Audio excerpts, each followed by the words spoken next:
Hamas के हमले के बाद से ही इजराइल और फिलिस्तीन के बीच युद्ध छिड़ चुका है। हालात बिगड़ते जा रहे हैं। हमास के हमले में अब तक 30 इजरायली लोग अपनी जिंदगी खो चुके हैं।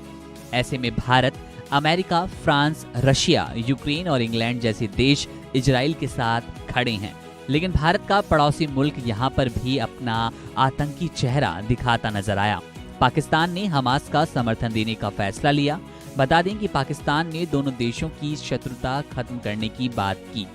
यहाँ आपको ये भी बता दें कि पाकिस्तान इकलौता ऐसा देश नहीं है जिसने हमास का समर्थन किया। तालिबानी शासित अफगानिस्तान ने भी हमास को समर्थन देने का मन बनाया है। पाकिस्तानी विदेश मंत्रालय की ओर से कहा गया कि अंतर्राष्ट्रीय समुदाय से शत्रुता खत्म करने, नागरिकों की सुरक्षा और मध्य पूर्व में स्थायी शांति स्थापित करने की हम वकालत कर रहे हैं। दूसरी ओर तालिबान शासित अफगानिस्तान फिलिस्तीन के समर्थन में आया और बोला। विदेश मंत्रालय की ओर से दावा किया गया कि ये हमला इजराइल द्वारा फिलिस्तीनियों के अधिकार को रौंदने जैसा है। बता दें कि इजराइल पर लगातार आतंकी संगठन हमास के द्वारा हमले किए जा रहे हैं। हमास की तरफ से भारी संख्या में रॉकेट दागे जाने और दक्षिणी इजराइल में उग्रवादियों की घुसपैठ के बाद इजराइल ने शनिवार सुबह युद्ध के लिए तैयार रहने को कहा था। बता दें कि आतंकी संगठन हमास ने पूरी प्लानिंग के साथ इजराइल को निशाना बनाया, जिसकी तैयारी वो काफी वक्त से कर रहा था। हमले को इजरायली खुफिया एजेंसी की बड़ी चूक बताया जा रहा है।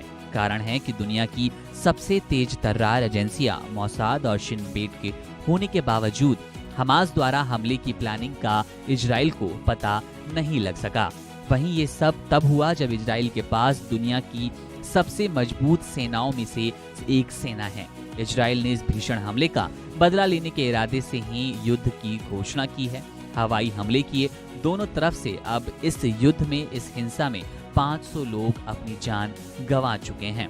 आपको बता दें, इस पर संयुक्त राष्ट्र ने भी टिप्पणी की है। संयुक्त राष्ट्र के उच्चायुक्त वॉल्कर तुर्क ने कहा कि इजराइल पर हमास का हमला चिंता का विषय है। दोनों देशों के बीच इस तरह से हिंसा होना निश्चित रूप से परेशान करने वाली खबर है। बता दें कि संयुक्त राष्ट्र ने भी इस पूरी हिंसा हमले को लेकर टिप्पणी की है।